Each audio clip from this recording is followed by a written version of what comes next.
everybody, here we are back with a playthrough, and today we're playing Time Stories Asylum. Now, as you may know, Time Stories is a story-based game, and it's based on cards that you uncover as you play. So as soon as somebody starts playing and you're watching them, you will get spoilers. So unless you have played Asylum already, or you are planning on playing Asylum and you can't rule out that at one point you will be playing it, please don't watch this because it's going to be spoiling the adventure for you. So a couple of things about Time Stories. The premise is that you are a time traveling agent who gets sent through time and space by a consortium that has managed to make time travel happen by the tachyon insertion technique. So how this works is essentially, it's not really explained how it works, but what happens is you are given a task, you're given a mission, and as part of this mission you will be, for a better word, for want of a better word, beamed into a certain time and place, and you will be inhabiting a being that lives there. Usually it's human beings if it's on Earth. So Asylum is set in 1921, so just after the Great War in France. So obviously these will be human beings that you're inhabiting. They're called receptacles. So basically you take over their bodies, their personalities are completely gone and have been supplanted by your own. And the receptacles can die, you can't, so you basically don't die. So how the game works is, as you travel along, you will be facing obstacles. It can be people, it can be quests that you have to fulfill, and you will be asked to solve problems, and you do this by rolling dice. And you have only a limited amount of time to do this in so-called time units.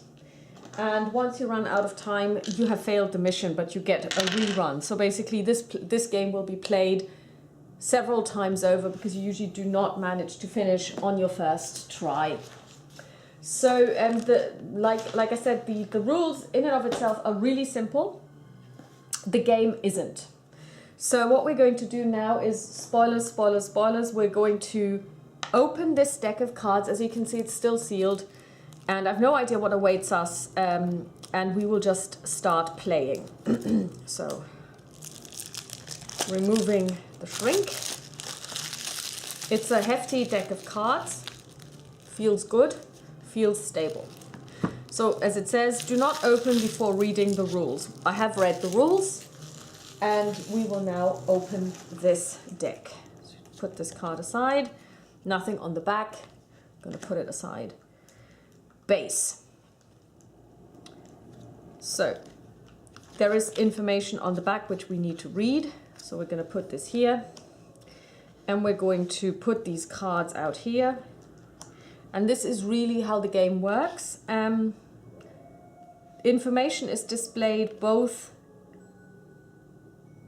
on the imagery of the cards as well as on in text. So if you have problems reading English, this may not be the game for you. You might want to either try and get the French original version or a translation in your own native language.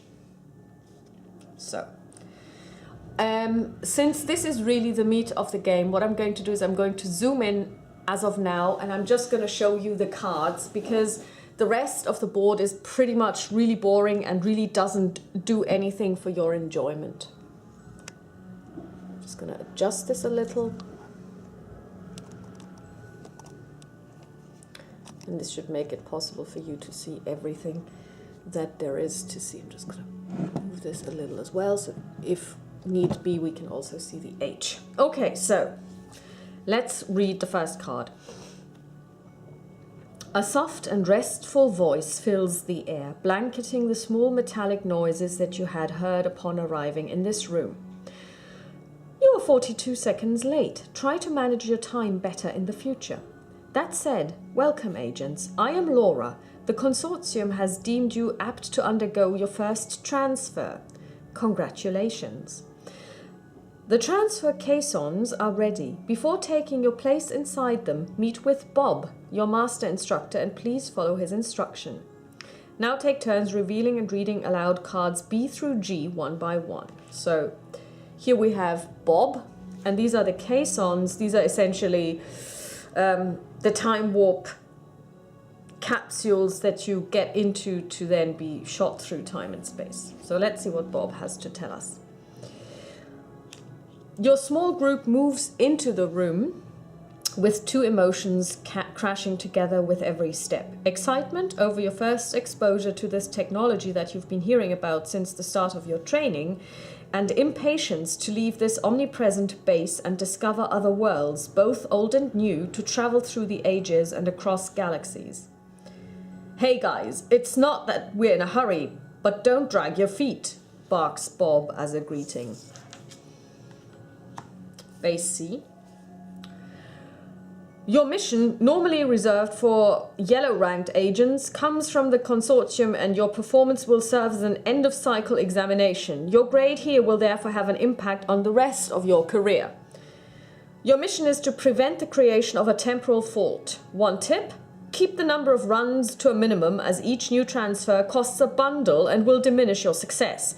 When all of these nutters stop playing with time, it'll be a vacation for us. Come on, let's go into your caissons so that Laura can take care of the rest. I, and on the other hand, have other fish to fry. As you approach the caissons, Laura's voice becomes muted. Agent, seat yourself in your caissons. Once you exit, you will have to use the timeline to manage your time in your transfer zone.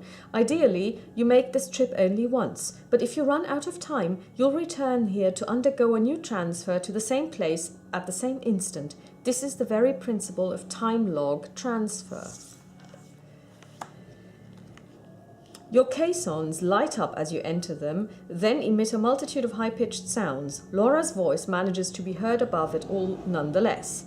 You will be transferred to 1921 in what the inhabitants of the time call a psychiatric asylum. We have little reliable information as to what is taking place there, but we can confirm the possible creation of a temporal fault. Your mission is to prevent its creation. Statistics. On this mission, your receptacles will have the following statistics. Green is deftness and agility, yellow is glibness, and red is combat strength. As might be expected, not all receptacles are equal when faced with adversity, and those you'll inhabit at the Beauregard Asylum are in slightly bad shape, which is why they have been placed there in the beginning. You will thus have to deal as best as you can with their issues. Before you transfer, please follow the instructions below. Place the item cards face down on their space. So these are all of the item cards that we have. There is 30 in all. Yeah, so we place them up here. The 4 plan cards face up on their dedicated spaces. Now these are essentially a map. So you put them in the right place. I'm just going to try and put this together for all of you to see as well, because you won't be seeing it while I play, simply because it will be out of focus and out of range of the camera. So I can concentrate on the area that is important. So it's essentially what you would expect. It's an infirmary, and it has a dormitory as well.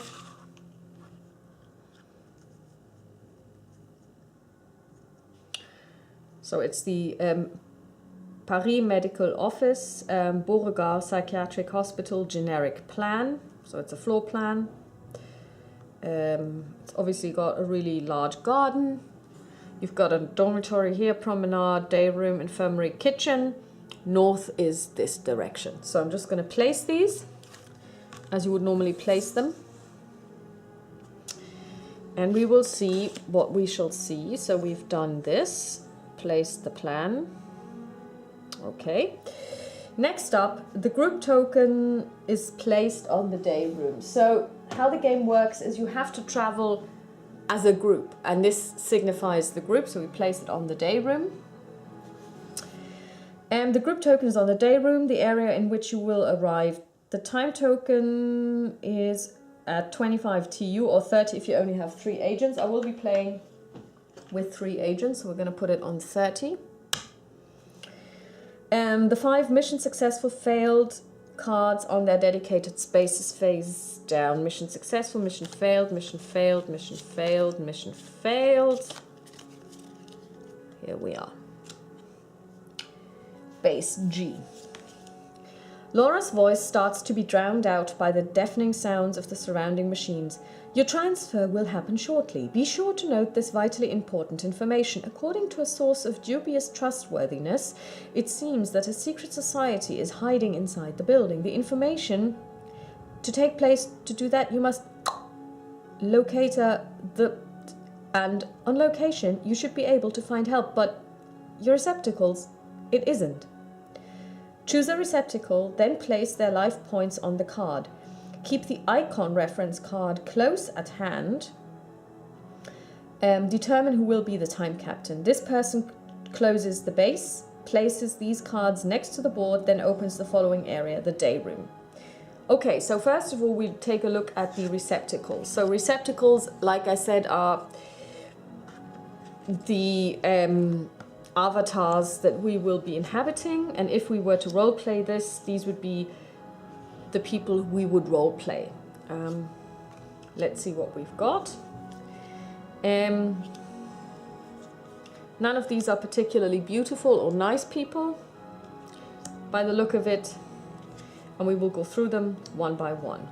So we have 8 characters in total, 4 men, 4 women. Let's start here with Eugene Bosquet. He has a paralyzing delusion.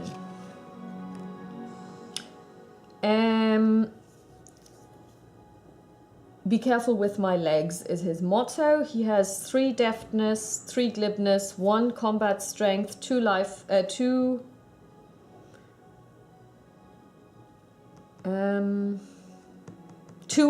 defense, and 3 life points. Eugene must be placed or moved to a space containing at least 1 agent. If you don't, the party loses 1 time unit. And yet, his paralyzing belief disappears in combat situations where he shows an uncommon celerity. Thus, he's the only one who is able to flee from a locked card.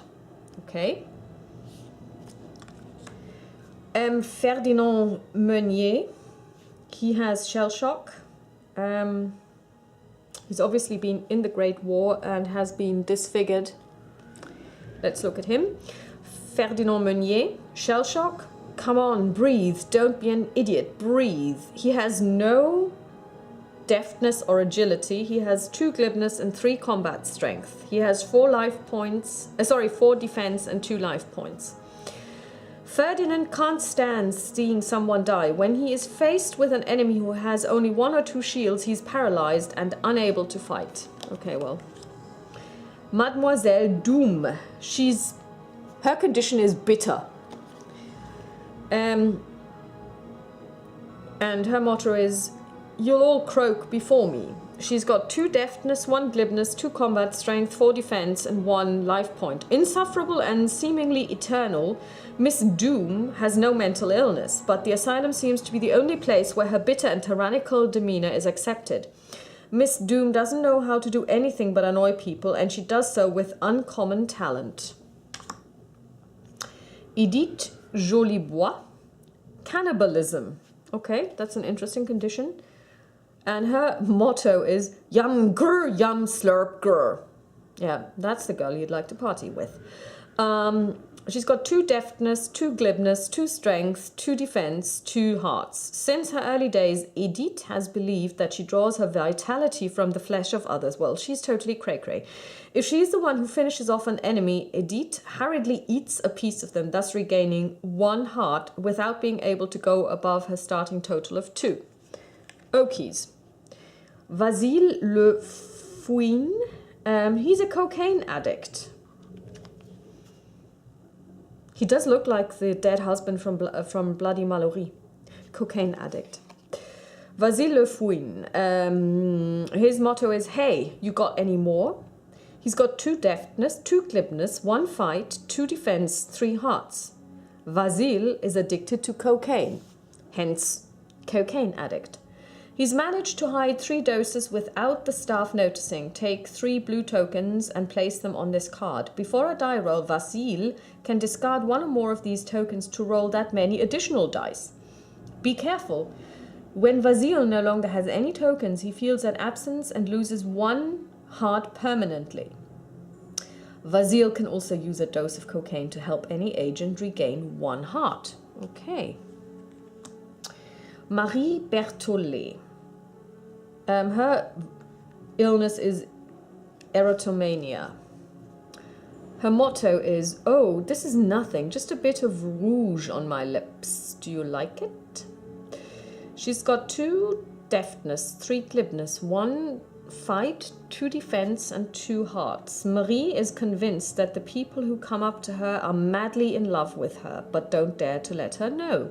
Over time, she's gained a real talent for convincing the people to whom she's speaking to fall under her charm. Glibness. After her roll, Marie can turn a die of her choice into 1 success. Félix Bonenfant. He's paranoid. His motto is, what? You talking to me? Huh? Are you talking to me? Okay, he's got 1 deftness, 3 fight, no glibness, 3 defense, 3 hearts. And when he fights, each blank die result obtained in combat inflicts 1 point of stress on Felix. Take a green token from the reserve and place it on this card. When Felix has accumulated 3 tokens, his paranoia spikes and he attacks another agent present in the same space as himself. This agent loses 1 heart. If Felix is the only agent present, he loses 1 heart himself, then discards the stress tokens. That's not good, but nice, because it's going to add problems. And then we have Madeleine du Tilleux, and she's got anxiety attacks. She does look like she's half dead. Her motto is, hey guys, don't go, hey, wait for me. She has 2 deftness, 1 glibness, 2 fight, 2 defense, 3 hearts. Madeleine can't stand solitude. When she's on a space with no other agents, she rolls 1 fewer die than her level. When, however, all other living agents are present in the same space, she rolls 1 more die than her level. Okay, so I assume that it's good to have a mixed party, to have somebody who's good at deftness, glibness, and fighting. The highest fight we have in the group is 3.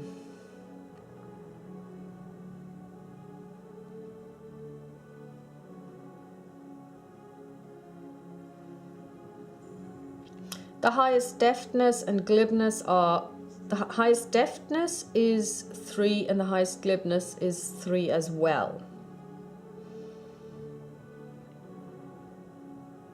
I think we will take Marie Berthollet because she also has the additional ability, apart from her glibness being 3,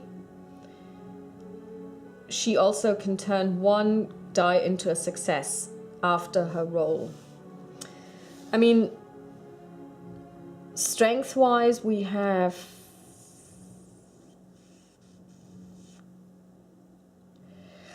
defense. The highest defense is this mad woman, this person who's got no problems at all. So we're going to take Félix Bonenfant because he's got 3 strength. The problem is, if he has 3 green tokens, he gets paranoid and then either he attacks someone else or he loses 1 heart. But still, his fight is 3, his defense is 3, and he's got 3 life points. So that's actually really good. So we're going to take him. We're going to take Edith Jolibois because she can heal herself by eating someone. And she's got 2, 2, 2, and 2, and 2. That's not too bad.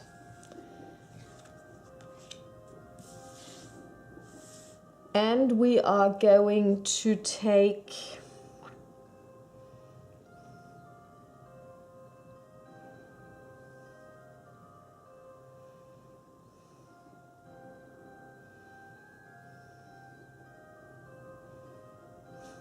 Marie Berthollet. And that's all what we're going to do now.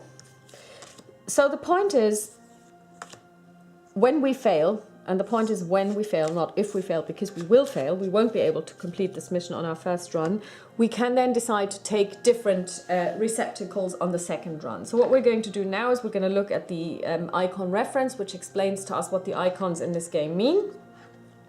So like I said, the green one is deftness, agility, yellow is glibness, combat strength is the red one. The tokens we have are bullet for brown and cocaine dose for blue. And miscellaneous, if we get one of those locked symbols, we cannot move away from this particular card unless we have beaten the relevant test. So we're just going to keep the icon reference. We're going to give everyone their life points. So Edith gets 2, Marie gets 2, and Felix gets 3. So that should be enough. So then what we're going to do is we are going to close this location as indicated on the card. So that means we're just going to put all of the cards back in order.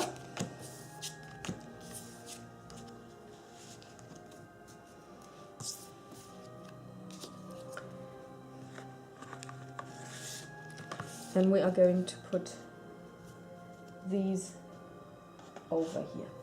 So now what we're going to do is we're going to be basically transferred into the day room as was indicated.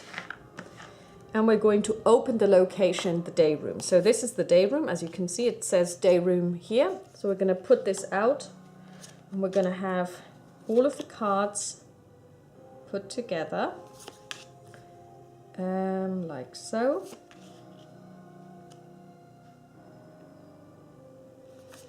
It has 5 different locations. So how the game works is now that we would like to visit these places. We have 3 agents, and how this works is you can either say each agent goes to a different place, or they all go to the same place, or 2 go to one place and a third goes to another place. Going to a place when you first open a location doesn't cost time.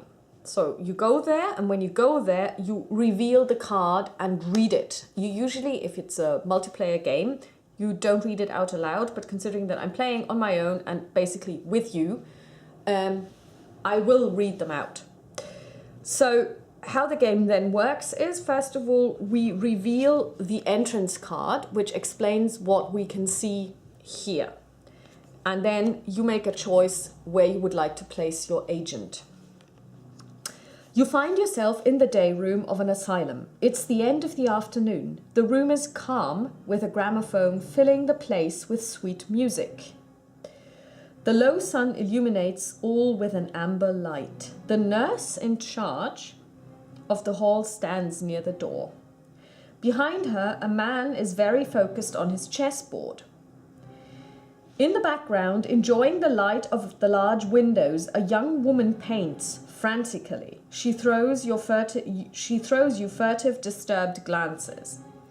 Sitting in a corner of the room, a man gives you a slight wave. So even just looking at this is kind of creepy, because this guy is wearing some kind of headgear, the guy who's playing chess, with 2 earpieces and a nose guard. It looks terrible. The girl here looks like she's come straight out of The Ring, you know, typical Japanese monster girl, you know, long white gown, black hair, basically over her face. And this guy looks like he's wearing one of those pestilence masks, the one with the elongated nose. And here, this is no description at all. There is simply a picture. It's probably a painting, but it could be a photograph. It's unclear. Of someone with a, it could be a woman.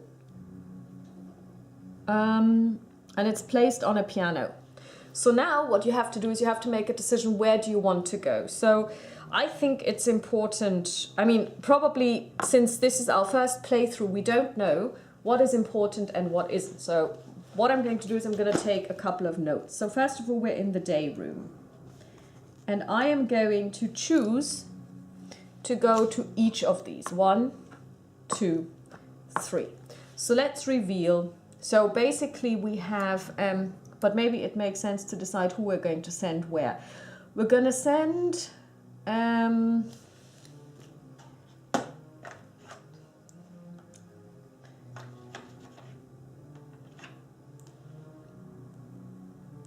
Marie, who's pink, to speak to the nurse because she's the most talkative with her glibness of 3. This guy, we don't know what he's up to, but he might actually attack us. So we're going to send our attack guy to him. And then we're going to send our little cannibal to talk to the girl. So maybe they've got something in common. This girl also looks terribly disturbed. So let's just check what happens. So first of all, we're going to, and it doesn't matter in which order you reveal them. Usually you have like the people sitting around the table, and then each of them takes their card and then they just discuss what happens. So let's see.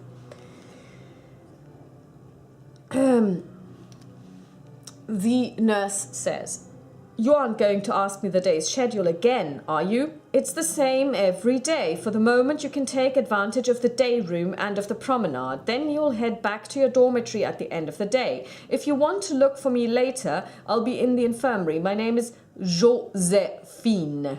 She spells it out to us. So basically, the schedule is day room plus promenade, and you can also go to the infirmary, but the dormitories are closed until the evening. Infirmary, and her name is, the nurse is Josephine. Josephine, okay, good. And that's B, good. Okay, so that was basically information. Let's look at day room C, the guy who's playing chess. Oh yeah, I mean, you can probably now see what he looks like. The stuff he's wearing is kind of disturbing. As you come closer to the man, you hear him mutter, "I might be crazy, but I won't let myself be taken." Once you're by his side, he begins to shout at you, "They've taken the crazies, all of the crazies. They even said the bishops were crazy. Only the tears of the manticore could have saved them. They've taken the crazies." After looking at the game board, you realize that all of the bishops are missing. So essentially, this guy has a game of chess set up and all of the bishops are missing. Let's just take a moment. The bishops are missing. We don't know what the bishops are or if they're important, but they are missing. And tears of the manticore can save us.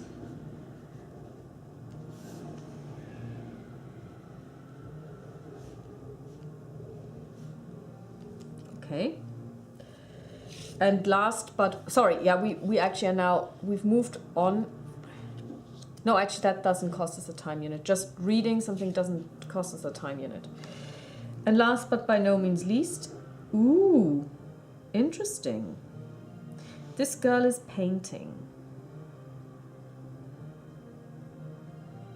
As you approach her, the young lady becomes totally absorbed by the strange painting and pays no attention to you.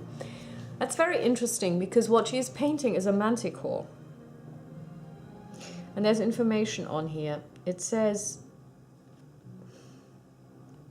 okay, there is some, okay, some mathematical and some chemical information. She's looking at the, here we've got information on how to calculate the different parts of a cone. Okay, let's see, that's D. We have plus, plus, plus, minus. It says southeast.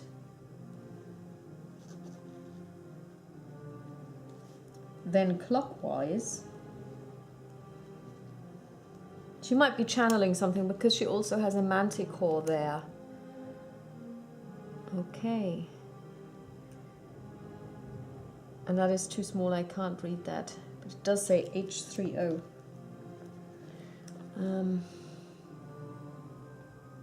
Okay. So there wasn't really anything else we can do. We can only look at it, we can absorb the information.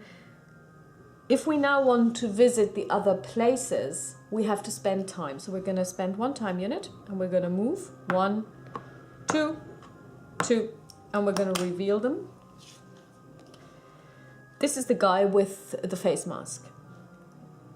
Do you know what I know? Sorry, do you know what I know you know? I am the one who knows. I'm not crazy. No, of course you're not.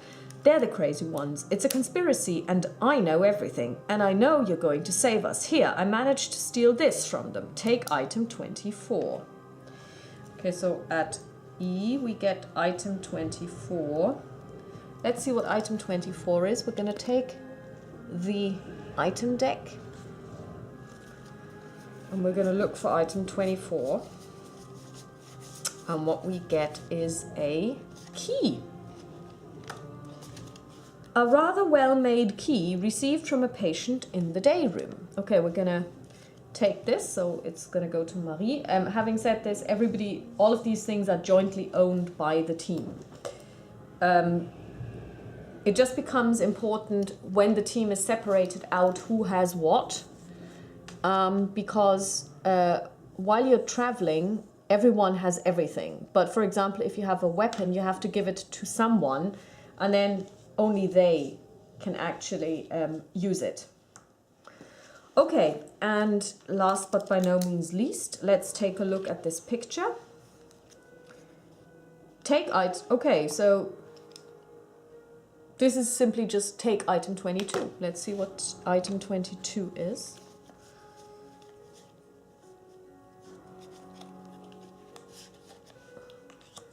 Oh, it's a newspaper. Le siècle. The Humbert trial and the crazies from Beauregard. Let's read this.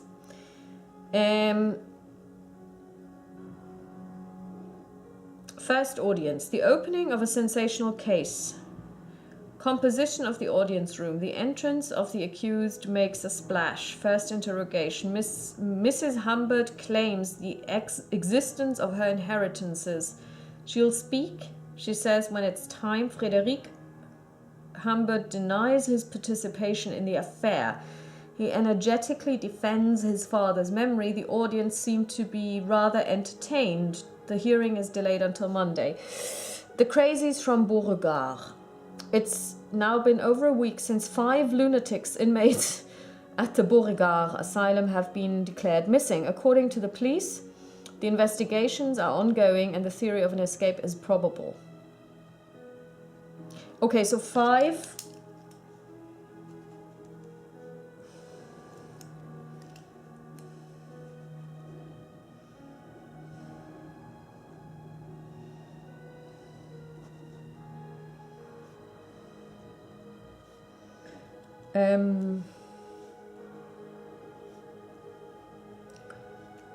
Five lunatics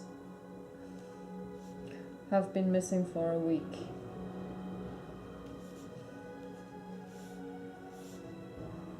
Okay. Police investigating. Police investigating. Okay. Good. So yeah, we've also got this one. And our little cannibal has that item. Okay. What we now need to do is we need to make a decision where we would like to go next. We could go to the infirmary or we could go to the promenade. So first of all, we're going to close this location. So we're just going to collect all of the cards.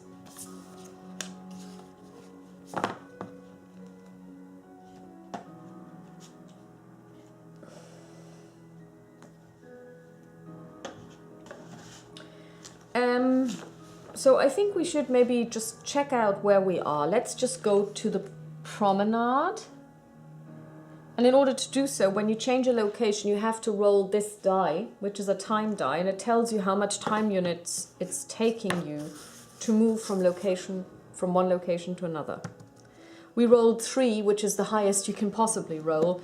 1, 2, 3. Okay, so we're now in the Promenade. So what we now need to do is we need to find the Promenade in this deck. Here we are. Okay. We take all of the cards that belong to this Promenade location. We're going to put it out. 1, 2, 3, 4, 5, 6, 7. Okay, so as you can see, we've got cards that have a symbol. These are status markers. If you don't have a status marker that is exactly the same as these symbols, you cannot go to these places. And I know that this looks different on camera and I'm always confused. This is dark blue, but this is black. These are not the same color, although they look like they're the same color. So let's see. Let's reveal what the Promenade tells us to do. Despite the glaring sun, the wind whips at your faces and the cold chills your bones. The yard is surrounded by walls high enough to drive any thought of breaking out from your mind. To your left, on a small patch of grass specially set up for it, 3 people seem to have just finished a croquet game. In the back of the yard, a large gate is guarded by 2 watchmen, and through it you can spy a park and its tree-bordered paths. And to your right, near the wall, a patient in a tuxedo spins around, improvising some short choreography. Okay, well, we've got 3 agents. We should just check out all 3 places. So,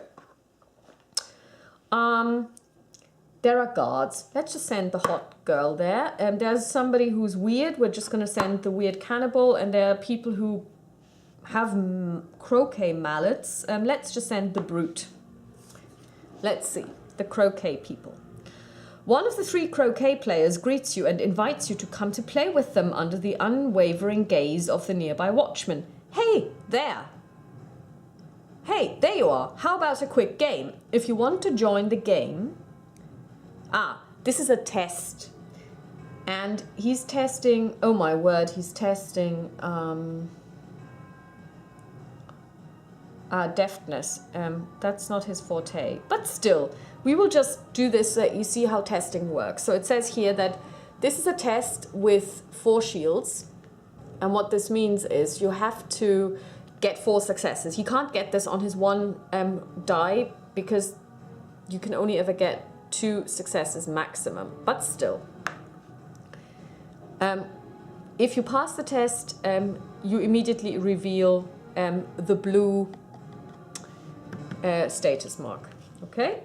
So how you set up a test is as follows. You take the number of shields that are required. In this case, we need 4 shields because it's a level 4 test. You just put them here. 2, 3, 4. Just going to put it here so that it's easier to see. And all of this is happening at the same time. So you're not spending any time on this just yet. Now, Marie is at the gates. Through the bars of the gate, you can see the park's paths. The gate is locked and the 2 guards are keeping an eye on you, but perhaps with a bit of glibness, who knows? If you own key number 6, which we don't, you can persuade the guards... if you own key number 6 and you can persuade the guards, you obtain item 9. We do not have item number 6, I believe. No, because we've got item number 24. That's a key as well. So there is nothing we can do here really because she doesn't have the relevant key. She has 1 key, but that's the wrong key. And let's see what our cannibal comes up with. As you approach, the man becomes more animated. Shh, it's Moonstep. I'm with you. I'm an undercover agent. I found a way to activate a fault, but I lost the artifact required. If you find it, come back to see me. If you own item number 4, which is a plunger, you can immediately reveal this card. We don't have item number 4. So let's just check this out. We are on the Promenade, where we can play a game of croquet, where we can, if we have item 6 plus glibness, and D, we need a plunger, which is item number 4, we can reveal another card. So at the moment, the only thing we can really do is we could play croquet, and we're going to do this, so we're going to lose 1 time unit. And everybody's going to move to him, because obviously there is nothing we can do here. And he rolls 1 success, so we remove 1 shield. Gonna lose 1 more time unit. Nothing.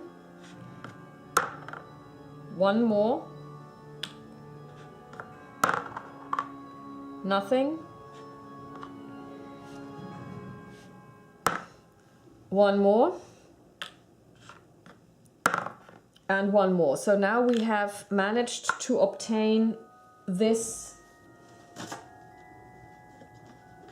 status ticket. Let's see which one that is.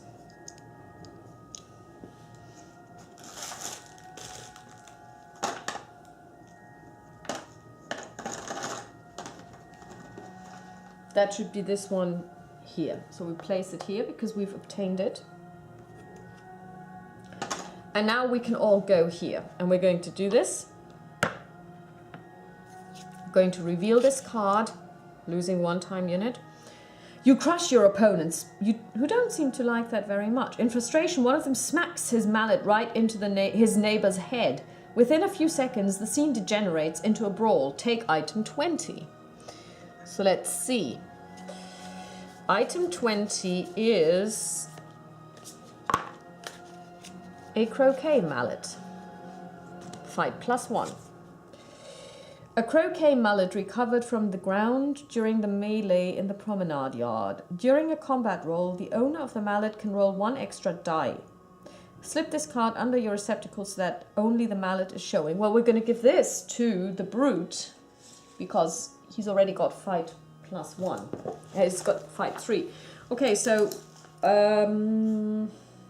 play croquet, test for deftness, and if you pass, get croquet mallet. Okay, that's good to know. Okay, so now what we have to do is we have to think about where we would like to go next, because we don't have anything else. We don't have the relevant key, and we don't have the plunger either. So, well, there's also a kitchen we could go to, or the infirmary. The infirmary is the next one up anyway, so we're going to move to the infirmary. We're going to roll the time die to see how much time we spend walking around.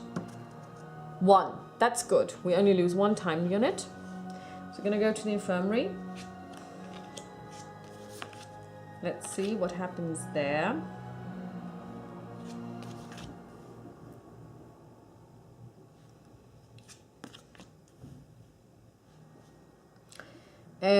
Okay. So, let's see. Infirmary. You cross the main corridor of the asylum. Then you open a massive door over which a sign reads, Infirmary, access forbidden to hysterics and agitated patients. Well, we're totally calm. Behind the door, a large room holds a few beds on which patients are lying. Well, I can see 1 patient lying there. At the bedside of one of them, an assistant nurse administers treatments under the attentive eye of Josephine. this lady over here, the nurse you previously met in the day room. Directly in front of you, an orderly stares at you continuously and smiles widely at you. No doubt an invitation to speak. On the right, a large armoire filled with medicine of all kinds catches your attention. Okay. What are we gonna do? We already spoke to Josephine. Let's not start with that. I think we should talk to the infirmary, to the orderly. Who's really glib? Marie. We're gonna send Marie to speak to the guy.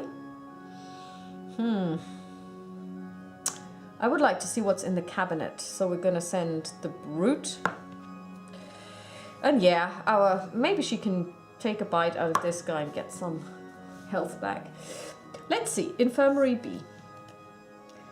The assistant nurse, seemingly panicked, speaks to you in a low voice while glancing toward Josephine. I can't talk to you here. If you want to learn more, meet me later in the dormitory. I'll wait for you there.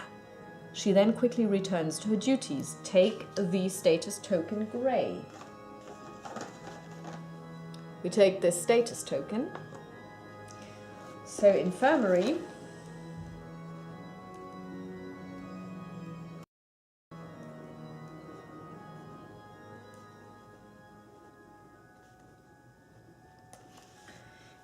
Let's see what we can achieve here. Oh my word, this guy looks creepy.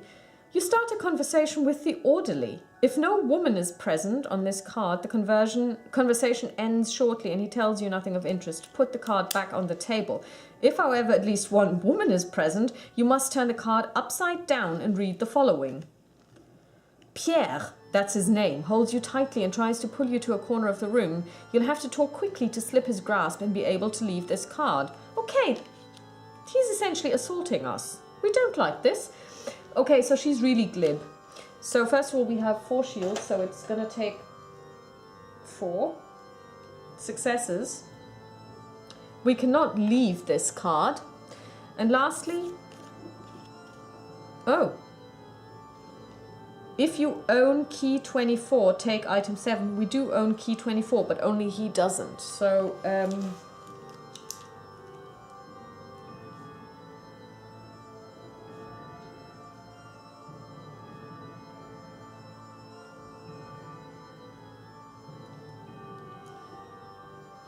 okay, so this is now the case where it is important who owns which or who carries which item.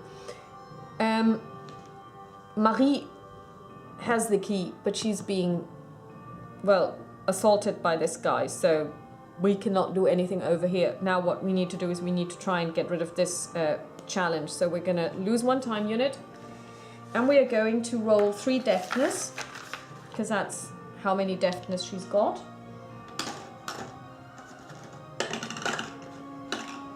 So we're going to roll 3 dice, sorry. And she rolls 3 successes, and she's now allowed to turn 1 die of her choice to 1 success. She's going to do this, so we have 4 successes, so we are done. Creep! And we're done with this challenge, and we know never to go there again. So what we now do is we're going to lose another time unit, or spend another time unit rather, and we're going to switch places. Marie, who's got item number 24, is now going to take item number 7. Let's see what that is. Oh, an injection kit. A kit for injections and a vial containing 3 doses of cocaine. It allows a receptacle to recover 3 health. Place 3 blue tokens on this card. Discard 1 token to recover 1 heart. This cocaine can also be used by Vasile, the cocaine addict whom we didn't take on our journey. Just going to put this here actually.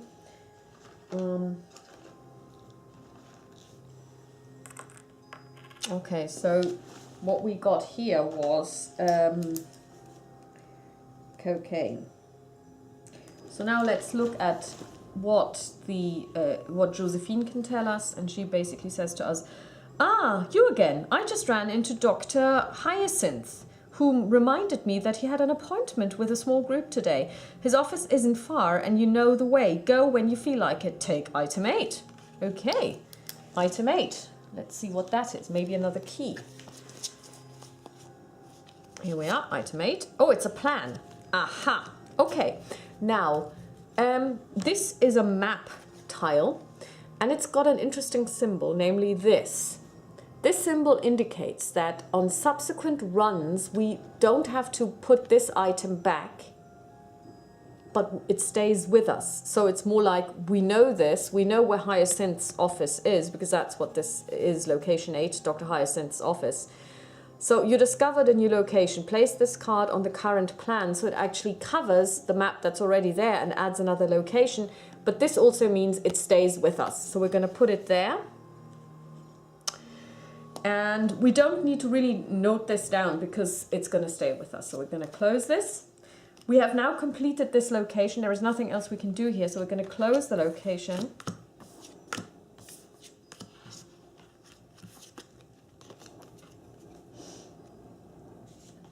And we now need to make a decision where we want to go next.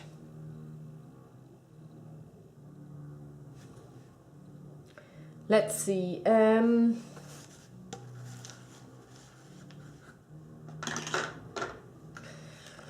mean, we have just been given Dr. Hyacinth's office. Do we feel ready, though? I mean, we've got a weapon.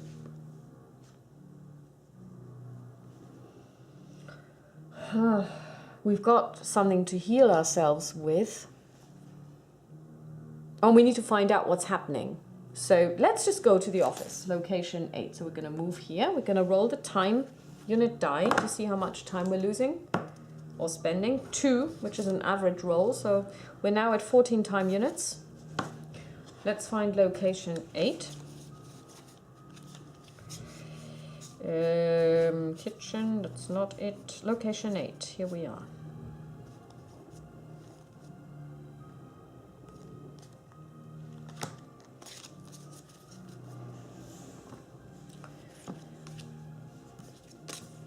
Okay, really nice drawing. I mean, the art is really lovely. Okay, so I can already see that there are 2 areas which we don't have access to because we don't have the relevant tokens yet. So let's see, location 8. You make your way into the office wing of the asylum, trying many locked doors before finding one whose plaque soberly announces Dr. Hyacinth.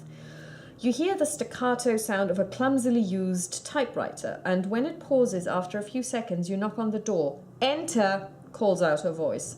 You enter a vast office filled with objects of all sorts. To your left, the bookshelf holds numerous medical tomes and other curios.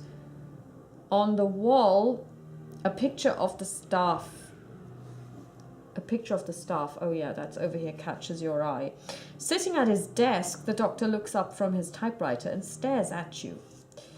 Okay, so let's send the hottie to talk to the doctor, and let's let the other 2 look at the wall. Oh, that's a picture of the staff. Okay. That's interesting. It's simply a picture, and some have been crossed out. We're just gonna take this down. So we're now at Dr. Hyacinth's.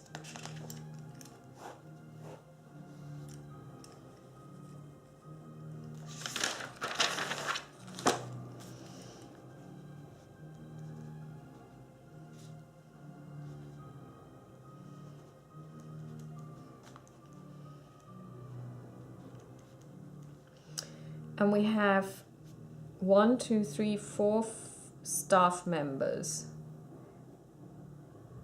We've got 1 man, male 1, and he's got a symbol that reminds me of water. 1, 2, 3.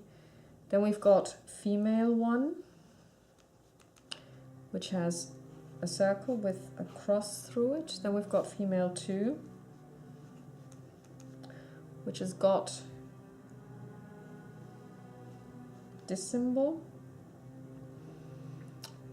female 3,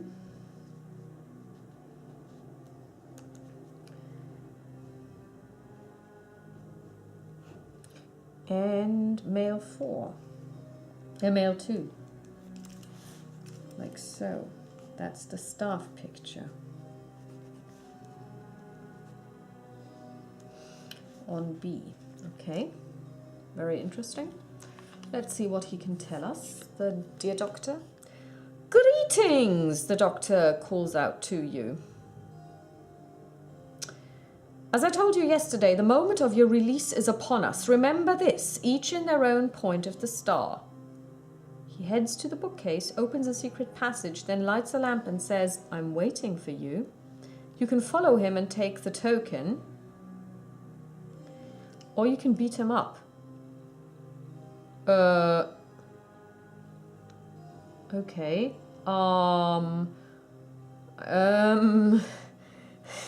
He's going to take us to a secret passage in the bookcase. I'm not so sure about that now. Having said this, the only other choice is to beat him up. They did say there was a conspiracy. If he's one of the conspirators, he might, you know, I don't know. Okay, we'll just follow him. Let's see what happens. We're just gonna go, all of us are going to go here, and then we're going to take this token.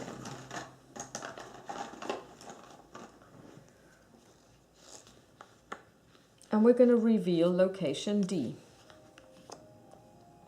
You follow the doctor, who lights with his lamp a maze of tunnels. A true labyrinth, until you reach a metallic door that seems to open only from the inside. The rest is in your hands. We're counting on you. Professor de Marteau is waiting for you on the other side. I'll meet up with you shortly. He turns to go back the way he came, closing the door behind himself. Take items 9 and 17. Okay, so first of all, on C,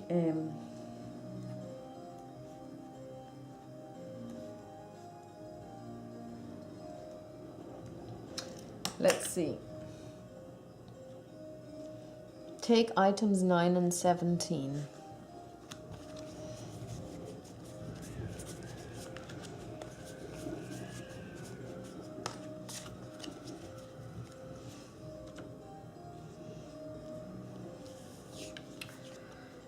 Oh, we get another plan location, which is Park location 9. You've discovered a new location. Place this card on the current plan.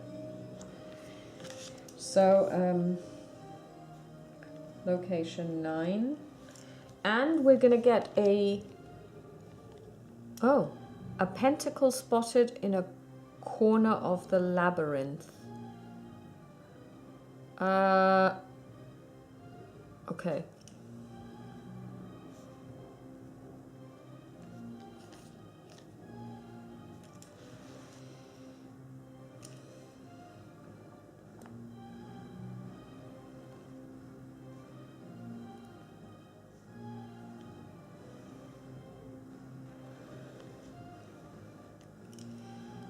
Okay, we have... we've got the symbol that we saw on the male doctor number 1.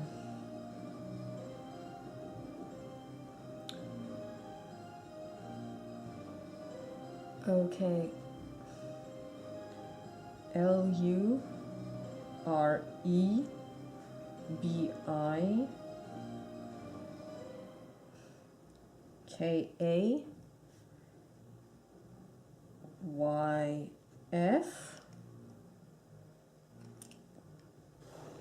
There's a moon sickle.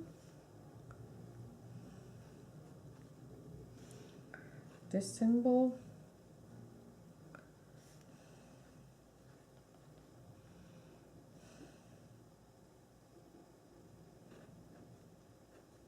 Okay. Okay, we're gonna take this. Gonna give it to Marie. The doctor's office is now closed. Place a token on it to mark it as inaccessible. So I suppose this also goes for all future runs. So we're just gonna place this, okay, so we can't go there anymore. So we're now going to location number 9. The funny thing is, this part of the plan does not stay with us, so we have to get there some other way later. Location number 9.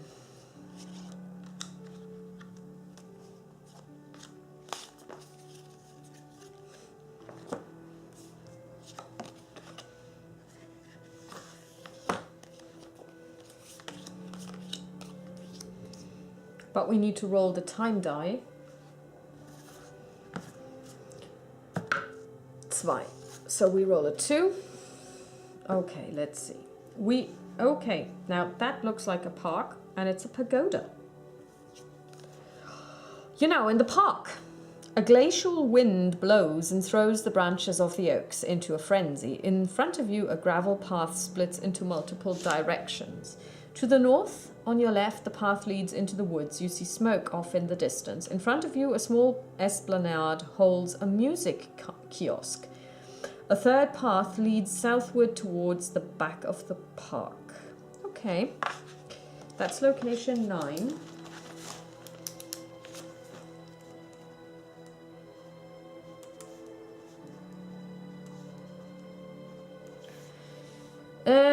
Let's just see, you know, there's the woods, there's the music kiosk. Okay, so we're going to send the brute into the woods. We're going to send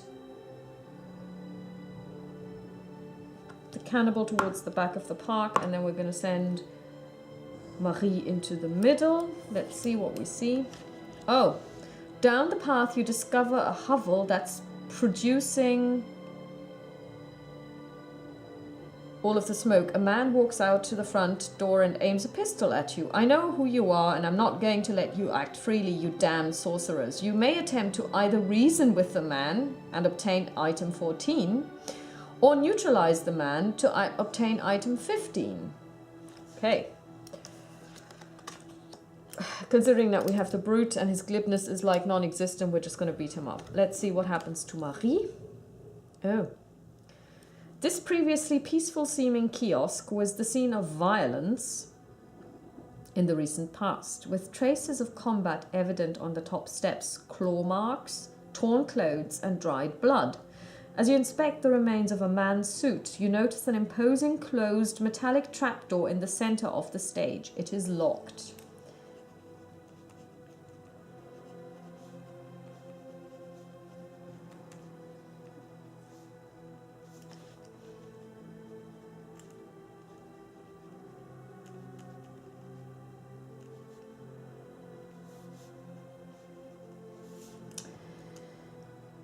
Do we have item number 21? We do.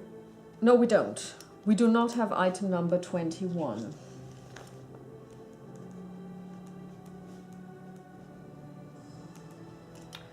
Okay, so there is nothing we can do here. Let's see what our cannibal finds. Oh, she finds a conservatory, does she? Minutes down the path, you clear the trees and discover an immense greenhouse, an imposing structure of glass and steel. On the ground before it, you spot the prints of a rather imposing animal. I'm wondering, is this the manticore? Okay. You gain item 11. Let's see what item 11 is.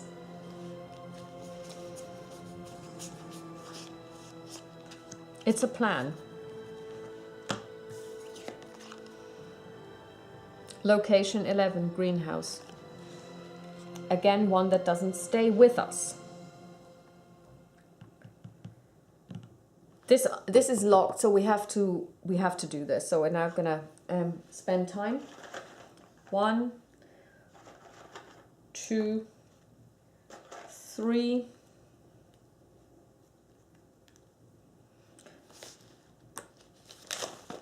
let's see what happens. And we're also going to move and join our dear friend. No, actually we're not. And we're going to stay where we are. And he's going to roll 1, 2, 3.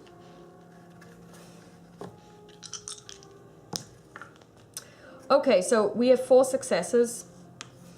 So we remove the 3 shields. And nothing happens. I will explain what the skulls do at a later stage when it actually comes into play, because since we cleared all of the shields, there is no repost. So now we take item 15.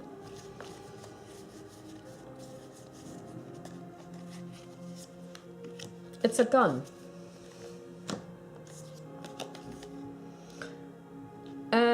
A Browning 1900 pistol and 2 bullets. To represent the bullets, place 2 brown tokens on this card. You can remove 1 brown token at any time you choose to eliminate 1 shield from an enemy during a combat in which you're involved. Slip this card under your receptacle so that only the pistol is showing. We are going to... Oh, he would have rolled a 4th die, actually. Okay, that's fine. We're going to give this one to our dear friend, the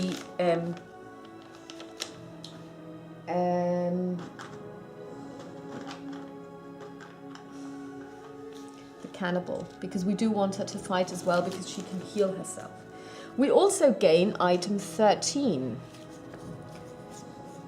because we're checking our opponent and we find a letter. October 24th, 1920. Dear Doctor.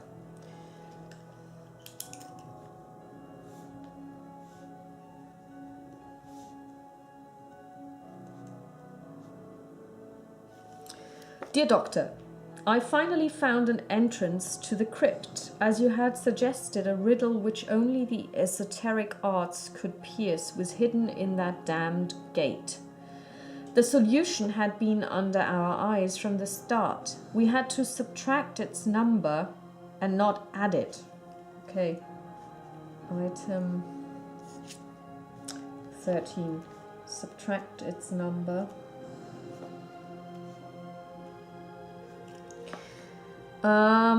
All that was then left was to add it to the password.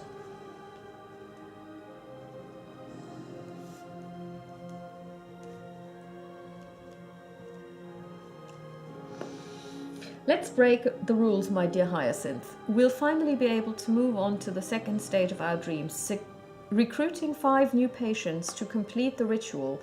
This will allow us to forget the painful previous experiments. Eric Desmarteaux.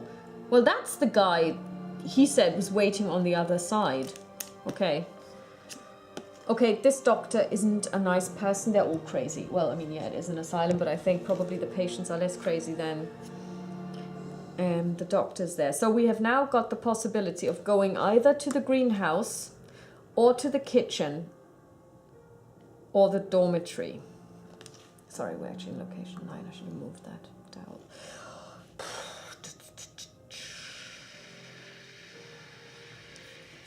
I mean, the kitchen will always be there because on subsequent runs, because it's one of the basic locations. Let's I don't know. Should we go to the greenhouse? Let's go to the greenhouse. I mean, you know, we've just discovered it. Let's go to the greenhouse. We roll a die. We only spend 1 time unit. Excellent. We're now at 10. We move to the greenhouse, which is location 11.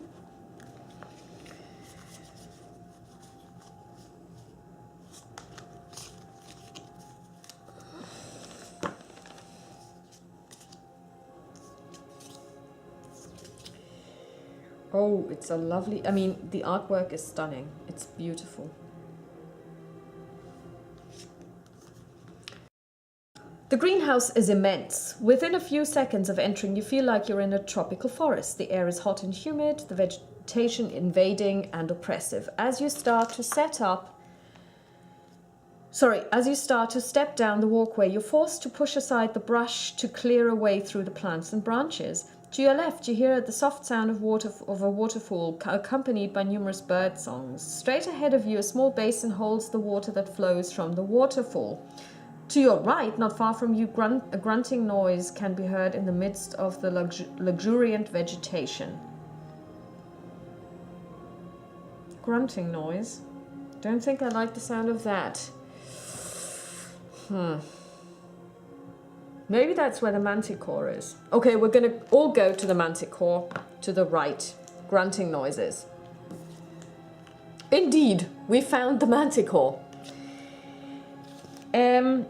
You advance into the vegetation with all kinds of noises assaulting your ears. Suddenly a roar sounds behind you. A winged creature with the body of a lion and a scorpion's tail attacks you.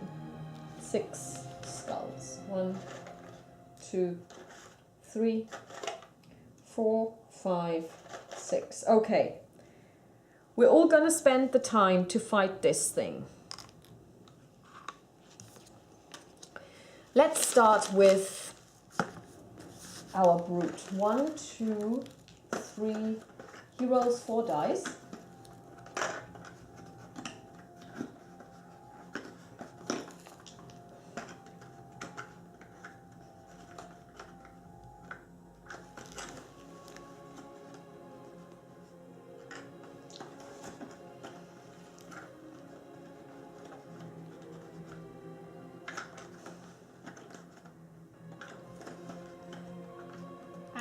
I can't get the dice out of the box, would you believe it? Okay, he rolls 4 dice. Okay, so he does 3 points of damage, 1, 2, 3. His paranoia increases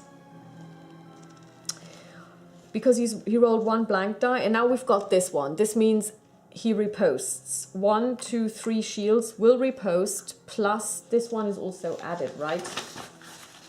Let's just check this for a second so that I don't play this wrongly.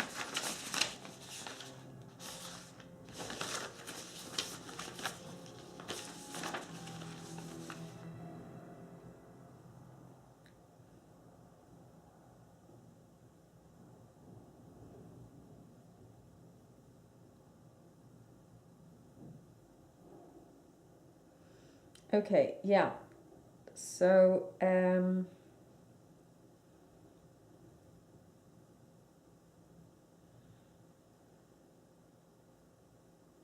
okay, excellent, good. So, we add all of these skulls together, so we have 4. His resistance is 3, so he loses 1.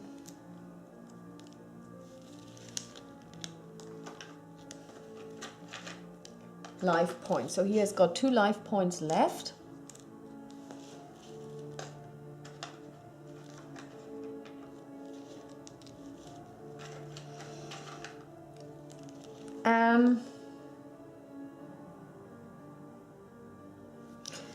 Then our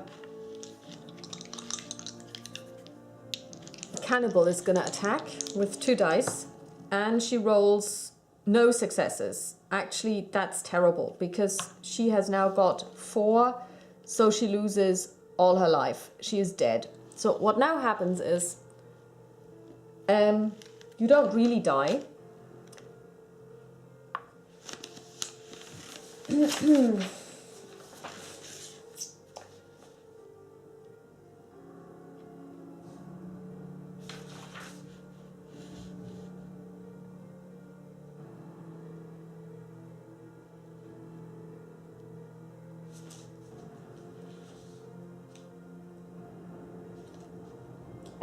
Death of a receptacle. Place 70 units away from us. So in 70 units she will join us again. 1, 2, 3, 4, 5, 6.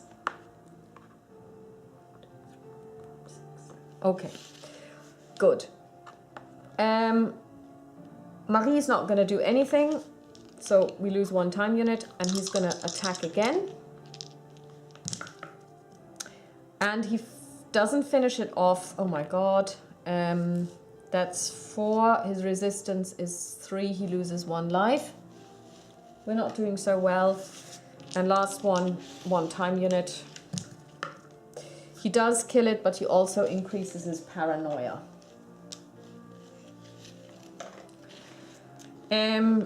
Fight, then take item 26.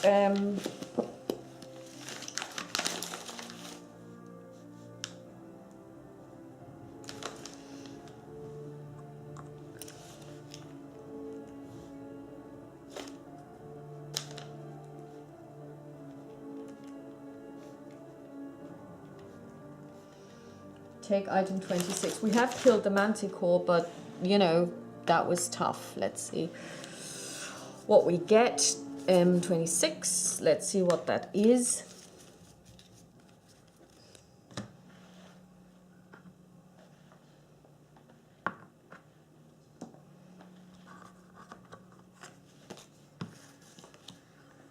An amethyst. An amethyst found near the dead manticore in the greenhouse. Okay. That's great. So we find an amethyst, which is probably important. Let's go to the other 2 locations. Oops. Approaching the basin, you discover a body on the far side of it. The man seems recently deceased. Sorry. His body and face bear deep claw marks, well, we know why, and tracks on the ground seem to indicate that he's been dragged to this location. Inside his torn suit, you find a wallet containing an identity card under the name of Eric Desmarteaux and a large metallic key. Well, poor Eric. 21. Let's see what that is. It's a key. A key found in the greenhouse, so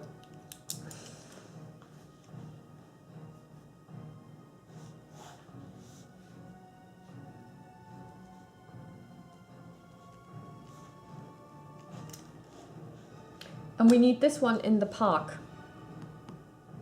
We require this one in the park. Okay, so we're gonna take this. Very good. And what do we find here? Behind the waterfall, you spot a small cave. After dashing through the water and soaking your clothes, you discover within this dark space an impressive statue of a creature with strange symbols on its pedestal. On the ground, a piece of paper flutters in the spray from the waterfall. Take item 1.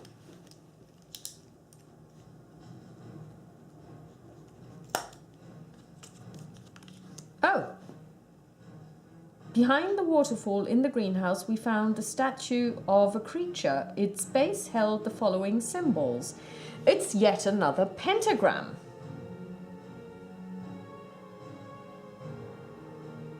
Okay. Different from the one that we've already got.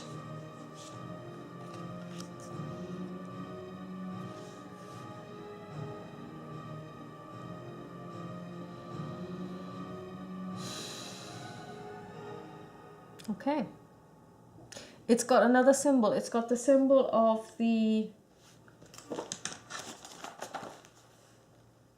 female number 3 from the picture. Okay, good. Just put this in the generic. Okay, so now let's see. We could go to the kitchen. Let's go to the kitchen, I guess. I'm gonna roll a die.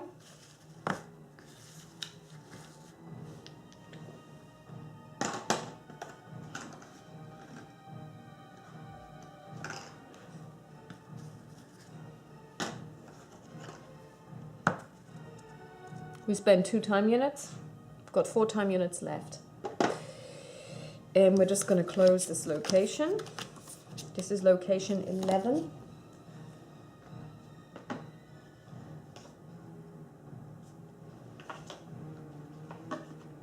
Let's go to the kitchen.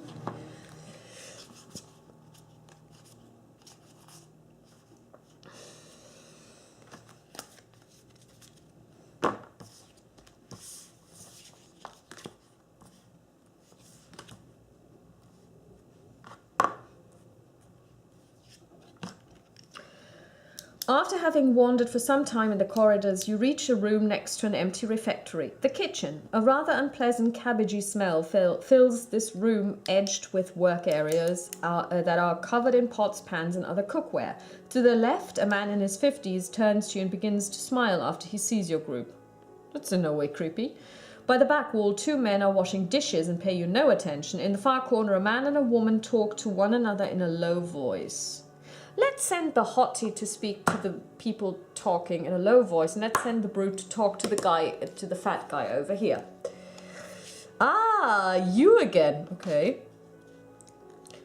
You're really inseparable. I suppose you've come to beg me for another scrap of meat to feed to the cats in the park. Well, I've got a rather large cat. Well, that's not a problem so long as you have 2 doses of nose candy. You can obtain item 12 by either negotiating with the cook or giving him 2. Woohoo! Yes, what we're going to do is we're going to give this guy, because we do have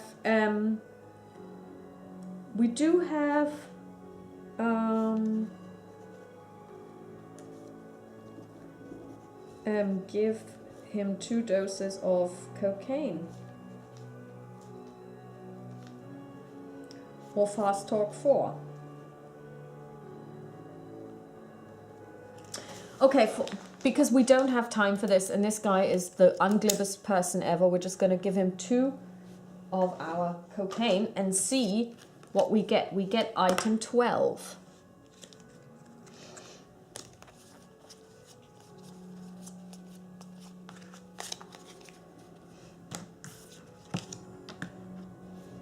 You get meat. You can eat them to recover 2 hearts or 2 good pieces of meat received in the kitchen. Okay. We didn't have a chance to give this to anyone because, I don't know. Okay. So let's see what she sees. Ah. Have you heard the latest? The 2 of them were found doing something shady. Really? No. But where? In the park's kiosk. Can you believe it? A doctor and a nurse. The man suddenly turns to you. What are you doing here? Get back to your quarters. Okay. Good, so this is just essentially not so interesting. Let's see.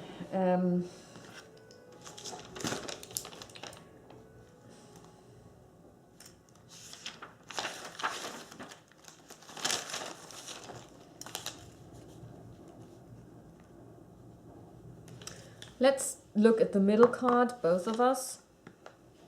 Spend 1 time unit because we need to move. Get out of here, you crazies. Where do you think you are? We're working here. You see, tied to one of the men's belts, a large metal key. To steal the key from him, you need to get at least 2 successes on a single roll of deftness.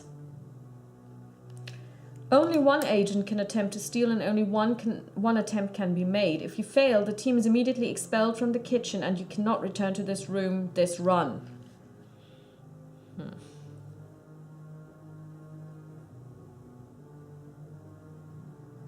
It's a key. We do have a key already for the park.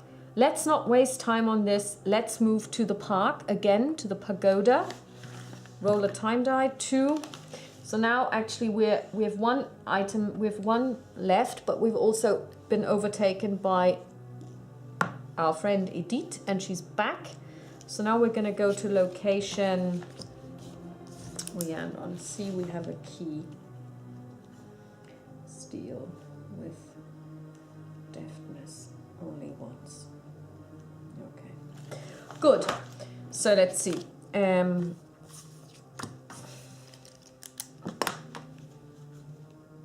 That's the kitchen. Let's go to location 9.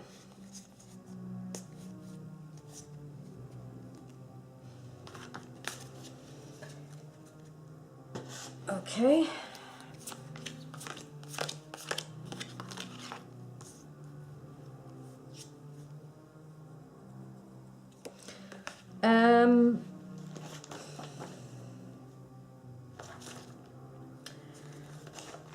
For C, we require item 21, which we now have, and it's a really interesting key. So let's see what what this gives us. Let's all go there and let's all do this. If you own the key, take this token, which we are taking.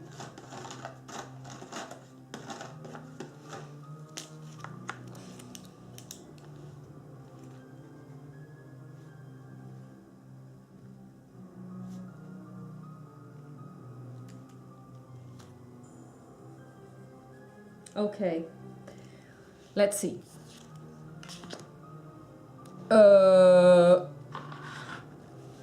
With the trapdoor now open, you descend stone steps into a dark room, hearing primitive chants.